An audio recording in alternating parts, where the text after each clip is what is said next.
Alright, yo, what's going on, everybody? So today, as you guys can see, guys, we are back on the camera for you guys today.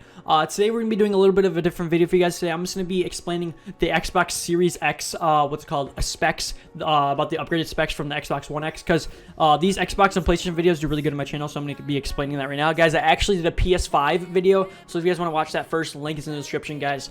Go watch it. I already uploaded it, so I'm kind of uploading these at the same time, so you can get two perspectives on PS4, PS5, and the Xbox Series X. So guys, basically, let's get straight into the video, guys, for the Xbox. Let's go. All right, guys, as you guys can see, I do have the Xbox specs right on the screen right now. I'm gonna make my face cam smaller so you guys can actually see what everything is. So this is the Series X is the first row, Xbox One X is the second row, and Xbox One S is the last row. So we're gonna be comparing all the CPU, GPU, and everything else. So let's get straight into it, guys. Let's go. So guys, basically we're gonna start with the CPU. The CPU, the Xbox One S was an 8X custom Jaguar core at 1.75 gigahertz, and the Xbox One X was an 8X custom Jaguar core at 2.13 gigahertz. So a little bit of an upgrade right there. And then the Xbox Series X is an 8X Zen 2 cores at 3.8 gigahertz, which is pretty insane. Kind of makes a big step up for the consoles for the Xbox Series. Okay, guys, next we have GPU. As you can see, the Xbox One S was a 1.4 T-flops. I don't really know what this means, guys. So if you guys know what this means, leave a link in the description. Leave a link in the description. Leave a comment in the description so I can get a better understanding of this. So it's a 1.4 T-flops 12 CU at 914 megahertz.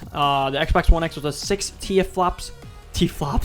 I'm calling it T-flops, boys. All right, I don't know if that's how you say it. With 40 CUs and 1.172 gigahertz, and then the Xbox Series X is 12 flops. That's double what the Xbox One X with 52 CUs at 1.825 gigahertz. So that's not really a big step for the gigahertz, but still pretty good. All right, for now for the die size, which I think the die size is like is that like the overall like width of the actual console. So Xbox One S was 227.1.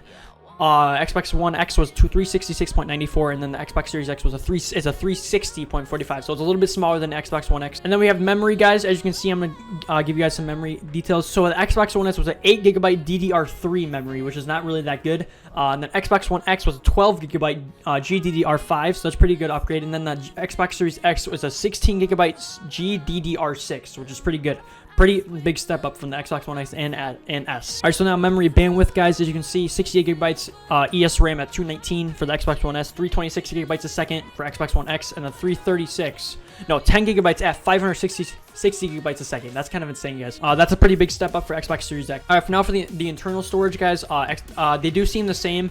So Xbox One S is a 1 terabyte hard drive, which is the same as the Xbox One X and the S. And then for the X, it has a 1 terabyte custom NVMe SSD card, guys. SSD, so much better. They run your games so much faster. They load your games up so much faster. So that's a big up for them. Okay, guys, now for the expandable storage. So guys, Xbox One S or X didn't have any expandable storage. So that Series X now has a 1 terabyte expansions card. So you can hook up a card to it. You can add more games and stuff like that to it. I think I just said expandable wrong like 3 times, but yeah, boys, that's pretty sick. That's a pretty big step for Xbox Series X. All right, so now for the external storage, you have a USB 3.2 hard drive support for the S, and then for the X you have the 3.2 hard drive support. So same thing, and then same thing for all of them, guys. USB hard drive support for all the consoles, which is pretty good. And then for the optical drive, guys, which is what is pretty crazy about this was the PS4 didn't have a 4K Blu-ray drive. It only had just a 1080p Blu-ray drive. All of them have a 4K Blu-ray drive, which is kind of insane. And then here is the performance targets for the Xbox One S, X, and the Series X. So for the S, it was a 1080p with 30 FPS up to 60 FPS. The X was a 4K at 30 FPS. PS4 didn't have 4K. Actually, wait, yes, they did with the PS4 Pro. I'm stupid. Never mind, guys. So 4K at 30 FPS up to 60 FPS. But now for the Series X, it was 4K at 60 FPS up to 120 FPS. That's a really big step for Xbox, guys. I think that's going to be pretty cool of how the games are going to perform on these consoles, because these consoles are getting bigger and better. Let me know what you guys think. What console are you going to get? A PS5 or an Xbox One X? Or no, Xbox Series. I keep calling it a 1X. I'm so stupid, guys. My bad. But yeah, guys, I hope you guys enjoyed this video. If you guys did, make sure to leave a like, subscribe if you're new, turn on that notification bell. Links in the description for the PS5 video. Go watch that if you want to see the specs on that. And yeah, I'll see you guys next one, guys. Like, comment, subscribe. Peace out, everybody. Thank you guys for stopping my channel. Peace out.